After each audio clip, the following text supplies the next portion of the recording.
Welcome to Module 1, where we'll be discussing the mindset shift. We're going to be talking about mindset. We're going to be talking about operational cost, which is like the most important element before we start pricing.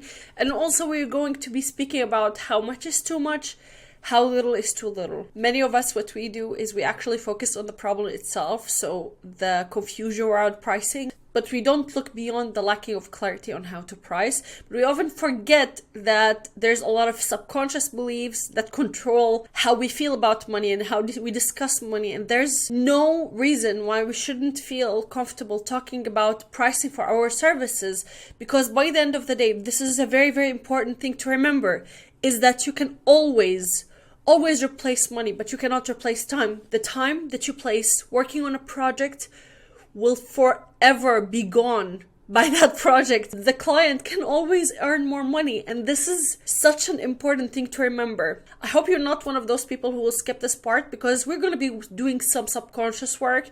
We're going to discuss our beliefs about money, because once we understand what's stopping us from earning more money, then we will be able to earn more money. Cheesy as the sound. They're gonna be sprinkled cheese all over the course. I'm just letting you know now. I mean, how many times have you heard charging high rates is greedy, or this designer is greedy? Oh my god, they're charging like $10,000 for just a design. What are they doing? Or how many times have you heard talking about money is taboo, or it's crass, or it's not ladylike if you're a lady, or who does she think she is? Hi, personally, I received that as one of the times I was speaking about pricing. Who do you think you are? And that voice remains picking into your brain until you start to understand that it's not your own voice, but it's someone else's voice telling you these things. Or the crowd's favorite, no one will ever go for that price. Well, is it actually true? Do you know how many designers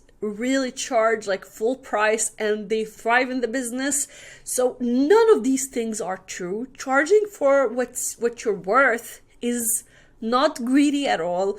Talking about money should be something standardized, especially in companies where you're not allowed to talk about salaries because they don't want to match your salary to the person who is maybe from a different gender but working the same thing as you are. Meanwhile, we have to understand that money is right next to oxygen in importance. If you want to live and live properly, then you need to be earning money. In this day and age, capitalism is a thing. We nod at it, but the thing is, you have to play the game or you'll remain unfulfilled. So money is important for you to be able to fulfill your desires and dreams and to be able to help your family or donate to charities. But when we are talking about money, we're talking about fully realizing the abundance and realizing we have limiting beliefs when it comes to money, especially from those who are close to us, like our parents, society at large, your family, people around you. What do they say about money? But also people who tend to shift blame their failures to self-soothe, because most people who are failing in life, they are looking for a way that will remove the blame. If someone tends to shift blame, maybe we shouldn't be listening to them anyway, but maybe we also need to differentiate their opinions from how we feel about money and how we want to exist around money. And other type of people who will talk negatively about money are people who lack the accountability to make money. There's no limitation for us except for those limiting beliefs. Be very, very careful who is the person who's giving you any kind of advice about money. And if you can, surround yourself by people either who made it or are trying to make it, because those people tend to have more energy to lift you up and will make you feel like you can do these things and will make you feel hopeful, which will lead you to be able to price what your services are worth. This is painful to talk about, but this is a cautionary tale that I'm going to be telling you about the worst project I've ever landed. In one of the projects I've had taken before, there was like a lot of urgency for me to work because I wasn't taking a project at that time. And I also had a little bit of need for money. And because I needed those things, I underpriced my services thinking it would secure the client. And guess what? It did. It secured the client. I got the project, but that decision came at such a high personal cost. The project was so stressful in a way where I have never had so many sleepless nights. and challenging working relationship with the client and their contractor, who was really at fault most of the time.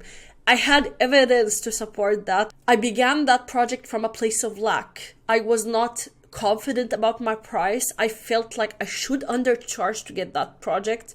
And when I did, I operated on a very low frequency because I started it in a place of disrespect to myself and my value. The client also favored the contractor, which is one of the lessons. I know it doesn't have to do with the pricing, but if the client suggests that they bring on their own contractor, you can't say no, by the way, to that. And if they do insist on that, then you need a contract between you and them, and saying that it's not your responsibility, what the contractor does. This whole experience taught me that pricing should never come from desperation. Like, if you're desperate for something, it will be screwed up. And if you operate from a place where you feel like you don't deserve to be paid that amount or to be paid a proper amount, then honestly, you will be doing yourself a disservice and you will be losing people around you. You'll probably do the client wrong, or the client will do you wrong. I ended up terminating the contract between me and the client, refunding half of the price. And I made a promise to myself that I will never do this again. I will never come from a place of desperation. I'll always come from a place of confidence in pricing my services. And ever since then, I've never priced anything near that price. This hard-earned lesson is why I empathize with the importance of pricing from a place of abundance and self-worth. So the lessons or learnings from said story is: price with confidence. Pricing should always come from a place where even if you feel like you're in need for the money or the work, we need to work on that confidence, because that confidence sets the tone of the entire workload with the client. And of course, to establish professional boundaries, because it's crucial to do that and to have enough contracts to cover your backside in case something happens, especially with other contractors, and also to have a mindset of abundance. I mean, if I had asked that client for a higher price, she probably would still hired me because I'm a damn good designer and I have a killer portfolio, so why not? Always operate from a mindset of abundance, because most of the clients, they are willing to pay what you're worth. Throughout the course, we'll have different activities, and this is our first activity together. And it's gonna be a little weird, but listen, it works. I promise you, this works. I want you to write a letter to money. And I know how this sounds. I'm 100% with you. But the thing is, our relationship with money stems from what other people think of it. But what you can do is understand where these limiting beliefs came from. And then you can write your own narrative for it. You can say, you know what? I believe that I can make my own money, or I can make a bigger amount, or I can make double my income this year, or whatever your goal is. But the thing is, we need to establish a good relationship with money, because once we do that, then we will be able to reach into our subconscious and redefine how we feel about money.